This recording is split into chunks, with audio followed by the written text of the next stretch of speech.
So what does the Trump-Musk administration do to address the terrible economic pressures on seniors all over America? Well, they got a brilliant idea.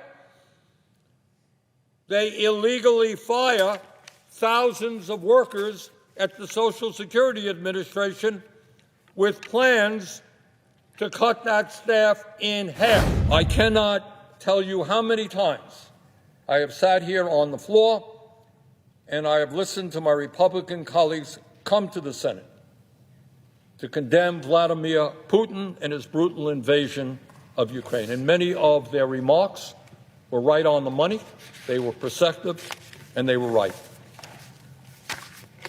And my simple question to my Republican colleagues right now is, where are you now? Last I heard, Mr. President, this is still a democracy. Last I heard, we are still allowed to disagree with the President of the United States, even if he is a member of your own party. Last I heard, we are allowed to call out the President when he lies, blatantly lies, even if he is a member of our own party. And what really bothers me is I know that many of my Republican colleagues understand all of this. And I just want to give you an example of what is going on right now. Let me just quote a few of my Republican colleagues in statements they have made since Putin's invasion of Ukraine. These are Republican members of the United States Senate. And I'm not going to mention names right now. Don't want to embarrass anybody, put anybody on the spot. But these are quotes. One leading Republican said, quote, "We must remember that the instigator of this war was Russia. It was President Putin who launched an unprovoked attack on Ukraine," end of quote. And that Republican colleague was obviously right. Another Republican said, I quote, "I think Vladimir Putin started the war. I also believe, through bitter experience, that Vladimir Putin is a gangster." That's a Republican colleague. A third Republican colleague said, quote, "There is no equivalency between Vladimir Putin and President Zelensky. President Putin is evil and he has to be stopped," end quote. Fourth Republican, and this is just a few of the quotes. I could probably come up with dozens of quotes. Fourth Republican said, when the war began, quote, "Today's invasion of Ukraine by Russia is a premeditated and flagrant act of war. Putin has violated the border of a sovereign country." And that senator later said, "Anyone who is surprised by Putin's deadly attack on a sovereign nation has not been paying attention. These are the actions of a madman," end of quote. And just recently, that very same senator said, quote, "Putin is not going to stop with Ukraine. If we abandon Ukraine and throw in the towel, as some would like us to do, that is going to drastically change how people view the United States and how people rely on the United States, and there will be major consequences," end of quote. And a fifth Republican colleague here in the Senate called Putin a quote-unquote thug and compared him to Hitler. He said, quote, "Vladimir Putin is not a legitimate leader. He is a war criminal that needs to be dealt with," end of quote. That is what my Republican colleagues have said time and time again. And the question is now, do you have the courage to continue telling the truth when the President of the United States is lying? Today, Mr. President, nearly 22% of people over 65 years of age are trying to survive on an income of less than $15,000 a year. That is an unbelievable and horrific reality. Imagine anyone in America, in any part of this country, let alone a senior citizen, trying to survive on $15,000 a year or less. And I don't know how anybody can possibly do that, especially seniors who have health care needs and need prescription drugs, need to heat their homes more than the general public. And it's not just seniors trying to get by on $15,000. Half of our nation's seniors are trying to get by on $30,000 a year. Bottom line is that in the richest country in the history of the world, you got millions and millions of seniors today, people who helped build this country, people who raised us. These are people who are barely getting by in the year 2025. In addition to the poverty that millions of seniors in America are experiencing today, about half of older workers, these are people in the workforce right now, people between the ages of 55 and 64 have no retirement savings at all. You're 60 years old, you have worked your entire life, and half of people in that situation, from 55 to 64, have no retirement savings at all. And as bad as all of that is, many of my Republican colleagues have proposed to make a bad situation, a tragic situation, even worse by cutting Social Security. Some want to cut benefits, others want to raise the retirement age, and then there are some who simply want to privatize Social Security and give it over to Wall Street. Well, Mr. President, I strongly disagree. I don't believe that at a time when millions of seniors are struggling to keep their heads above water, I don't believe that now is the time, in fact, never is the time, to cut Social Security benefits. Instead of cutting Social Security and giving tax breaks to billionaires, Congress must expand Social Security so that every senior in America can retire with the dignity and the respect that he or she deserves. Mr. President, as people all over this country understand, we are a nation today that faces enormous crises. Sadly, the continuing resolution passed Tuesday in the U.S. House, and which will come to this body very shortly, not only does nothing to address these crises, but in fact, it makes a bad situation much worse.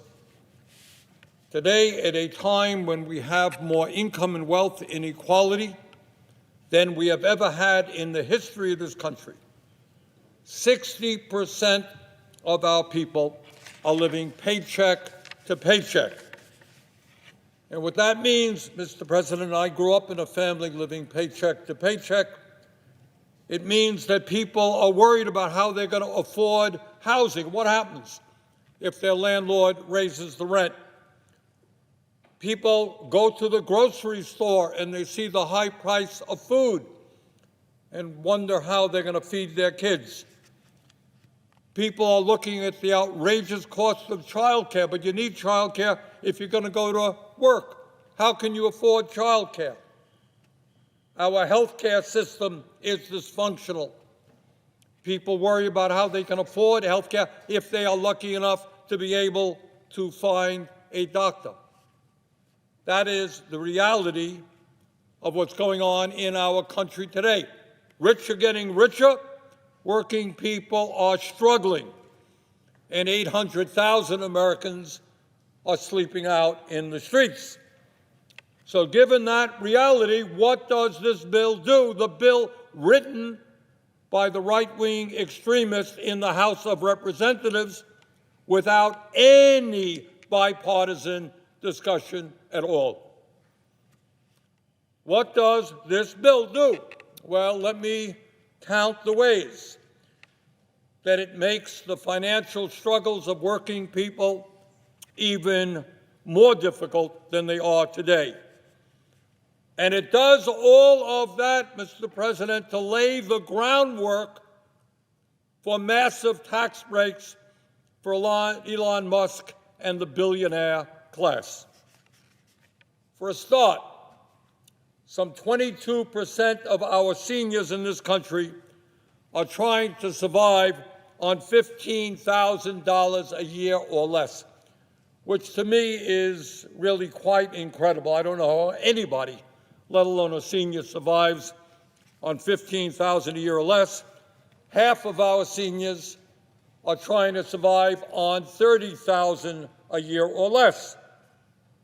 So what does the Trump-Musk administration do to address the terrible economic pressures on seniors all over America? Well, they got a brilliant idea.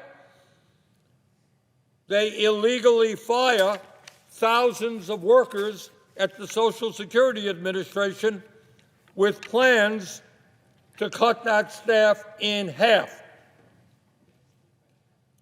Mr. President, in America today, 30,000 people die each year waiting to receive their Social Security disability benefits because of a grossly understaffed and under-resourced Social Security Administration.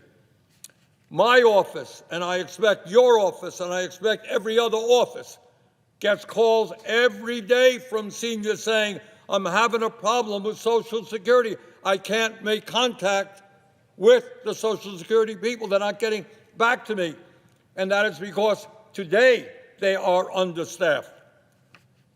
If Musk and Trump get their way and the Social Security Administration staff is cut in half, nobody can deny that that is a death sentence for many thousands of seniors who desperately need their benefits.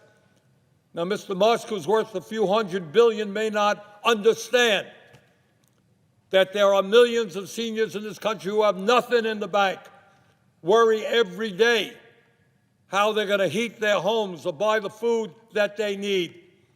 And if they can't get the benefits that they need, some of them will in fact die. And let me be clear, when you have Mr. Musk calling Social Security a Ponzi scheme, despite the fact that it has paid out every benefit owed to every eligible American for the last 80-plus years. That ain't no Ponzi scheme. When you have the President of the United States coming before Congress and lying, outrageously lying, about millions of people who are 150 or 200 years of age receiving Social Security benefits, a total lie.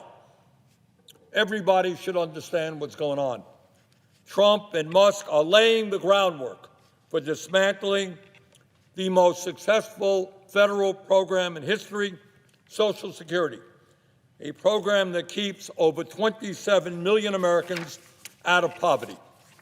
And by the way, just to set the record straight, over 95%, over 99% of the more than 70 million Social Security checks that go out each month are going to people who earned those benefits. Over 99%, people 150 or 500 years of age are not getting Social Security checks. But this continuing resolution passed in the House is not just a vicious attack on Social Security. It is an attack on the veterans of our nation, the men and women who put their lives on the line to defend our country. While we made some progress under the Biden administration in improving veterans' health care, the truth is that the VA has remained significantly understaffed. In the fourth quarter of 2024, there were 36,000 vacancies at the VA. We needed 2,400 more doctors, 6,300 more registered nurses, 3,400 more schedulers, 1,800 more social workers, and 1,200 more custodians. So what does the Trump administration and Mr. Musk do to address this very serious workforce shortage. Their answer is that they are threatening to dismantle the VA by firing 83,000 employees. In other words, you got a shortage today, and their solution to the shortage is to fire 83,000 workers. Not only does this CR do nothing to stop that, but it cuts more than $20 billion in funding needed to provide care for veterans exposed to burn pits, Agent Orange, and other toxic substances next year. Mr. President, I speak with senior citizens all over Vermont and, in fact, in many parts of the country. And just last night, we held a telephone town hall in Vermont, and in our small state, 34,000 people were on the line. And I think the reason for that is there is a great deal of anxiety among people in general and seniors in particular regarding the Republican budget proposal that was passed the other day in the House. And seniors and Americans all over this country have reason to be concerned.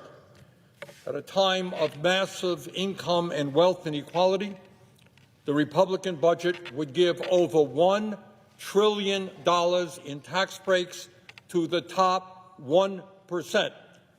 That is billionaires and the wealthiest people in our country. And in Vermont and all over this country, seniors are asking, well, how are they going to pay for that $1 trillion gift to the 1%? And the answer is not complicated. They have made it clear. Republicans will be making massive cuts in health care, nutrition assistance, affordable housing, and education.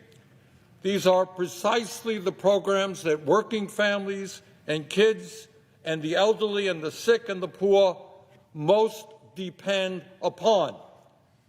Mr. President, the Republican budget would cut Medicaid by $880 billion. The Center on Budget and Policy Priorities has estimated that if these cuts are implemented, up to 36 million Americans, including millions of children, would have their health insurance taken away from them.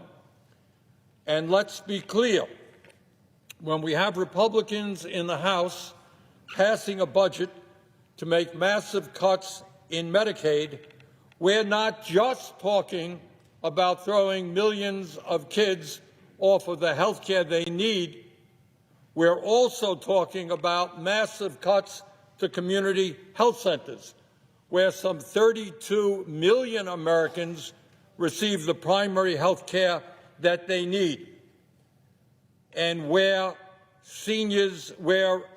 community health centers receive 43% of their funding from Medicaid. So a cut to Medicaid, a massive cut to Medicaid, is a cut to community health centers, is a cut to the services that 32 million Americans receive, including many, many seniors.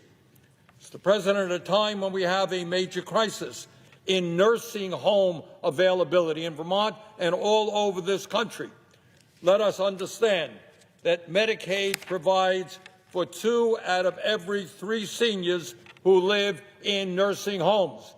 A massive cut to Medicaid is a massive cut to nursing homes and the people who utilize those homes.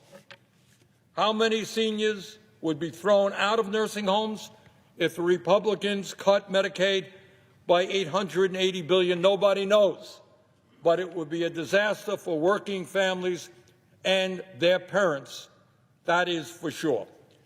But it's not just Medicaid cuts that seniors are worried about. Mr. President, according to the Organization for Economic Cooperation and Development, the OECD, the United States now has the dubious distinction of not only having one of the highest rates of childhood poverty in the industrialized world, we also have one of the highest rates of senior poverty. senior poverty compared to other wealthy nations. In America today, according to the latest OECD estimates, 23% of seniors are living in poverty compared to just 4.1% in Norway, 6.1% in France, 9.5% in Ireland, and 14.9% in the United Kingdom. That is a dubious distinction. That is something we should not be proud of. That is a crisis we should be addressing. Further, importantly for the younger generation, we must also make Social Security solvent for generations to come. So that is the goal. The goal is to say to seniors all over this country, in the richest country on earth, we're going to address the fact that many of you can't quite figure out how to buy the food you need, heat your homes, get the prescription drugs you need. You are struggling. You help build this country. You are our parents and our grandparents. We stand with you. Mr. President. You recognize the senator from Vermont. Thank you. We live in difficult times, in times where people throughout our country are experiencing a great deal of anxiety for a number of reasons. And in the midst of all of that, it is important that we not forget what is taking place not only in Ukraine, but back home here in the United States. And back home, right now, tens of millions of Americans are struggling economically to keep their heads above water. 60% of our people are living paycheck to paycheck. 85 million are uninsured or underinsured. And we have the highest rate of childhood poverty of almost any major nation on earth. And as someone who has visited senior centers throughout the state of Vermont and has spoken to seniors throughout our country, I can tell you that there is a significant level of fear and anxiety among the older people in this country with regard to what's happening right here in D.C. When we have a president of the United States and Republicans who are talking about massive cuts to Medicaid, let's understand, and seniors do understand, that we are not just talking about throwing millions of kids off the health care that they have at a time when we are the only major country on earth not to provide health care to all people, not just kids off of health care.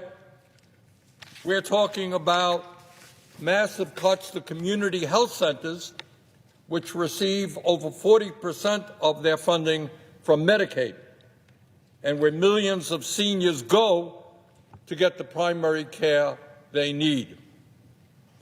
And at a time when we already have a major crisis in nursing home availability, let us understand that Medicaid provides funding for 2 out of every 3 seniors who live in nursing homes.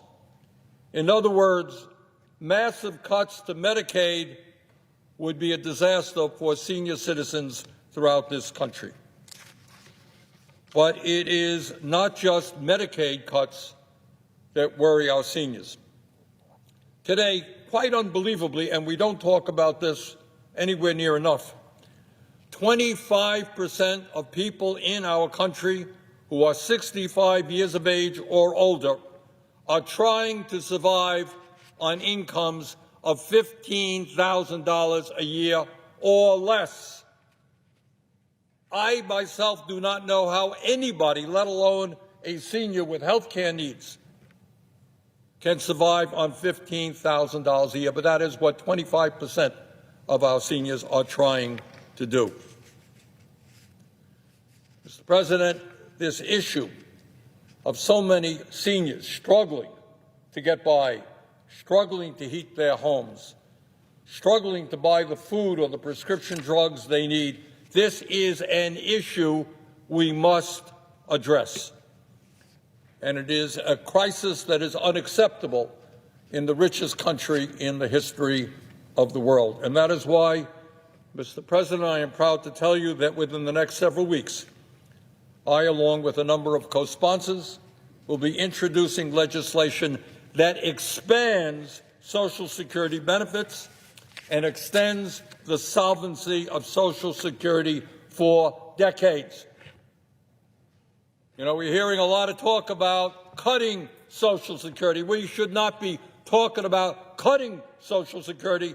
We must be talking about expanding Social Security benefits. And the legislation that I will introduce would do just that. It would expand Social Security benefits by $2,400 a year, and it would not raise taxes by 1 penny on the bottom 93% of Americans, those who make less than $250,000 a year. And how do we do that? By lifting the cap and applying the Social Security payroll tax on all income above $250,000. Unbelievably, under current law, a billionaire pays the same amount of money into Social Security as someone who makes $176,000 a year.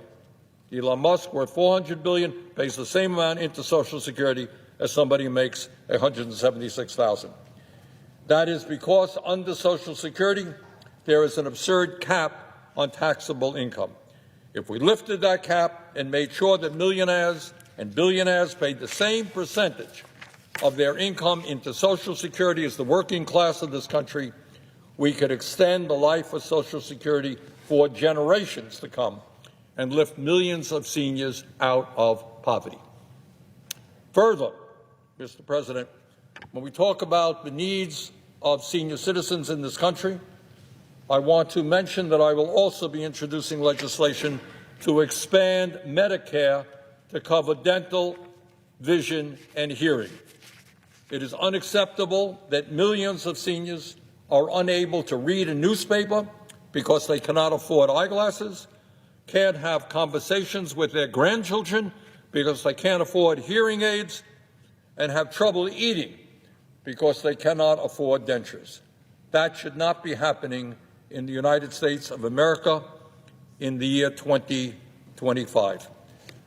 Expanding Medicare to cover dental, vision, and hearing is an extremely popular concept. Poll after poll shows that 80% of the American people, Democrats, Republicans, Independents, support doing just that. Mr. President, when we talk about the anxieties that the American people are now experiencing, it is not just, to say the least, senior citizens. All across this country, there is a growing fear that the Trump administration is undermining the Constitution of our country, a Constitution which has kept us a free nation and an example, a model for the rest of the world for the last 250 years. During the last month alone, President Trump has attempted to usurp the powers of Congress, illegally and unconstitutionally refusing to fund programs passed by Congress. He has illegally destroyed agencies like USAID and the Consumer Financial Protection Bureau that were created by Congress. And under the leadership of Mr. Musk, they have illegally and inappropriately gained access to tax data and Social Security data of millions of Americans, et cetera, et cetera. Every day, they are acting in an illegal and unconstitutional manner. And I would say this, and I don't know if people take it seriously or not, I do. Just this week, President Trump tweeted, quote, "He who saves his country does not violate any law," end of quote. Wow. In other words, Mr. Trump sees himself, the President of the United States, as above the law and immune from the basic rules of the Constitution and the separation of powers that have governed this country since the founding. Okay? Anything I want to do, I'm president, I can do it. Doesn't matter what Congress says, doesn't matter what the Constitution says, that doesn't matter what the rule of law is about. Hey, I'm the president, I'm trying to save the country. I don't need to hear from anybody else. That's not what Americans fought and died to preserve. That's not what this country is about. And with regard to the movement toward authoritarianism, let me say a few words about an area that I think has not gotten much attention at all, and that is Trump's attack on the free press, which is protected by the First Amendment to the Constitution. Founding fathers of this country considered freedom of speech and free press to be enormously important. That was the First Amendment. Mr. Trump has sued CBS and its parent company, Paramount, for $20 billion because he didn't like how they edited an interview with Vice President Kamala Harris. The company is now reportedly considering settling the lawsuit, and I certainly hope they do not do that, out of fear of retaliation from Trump's FCC.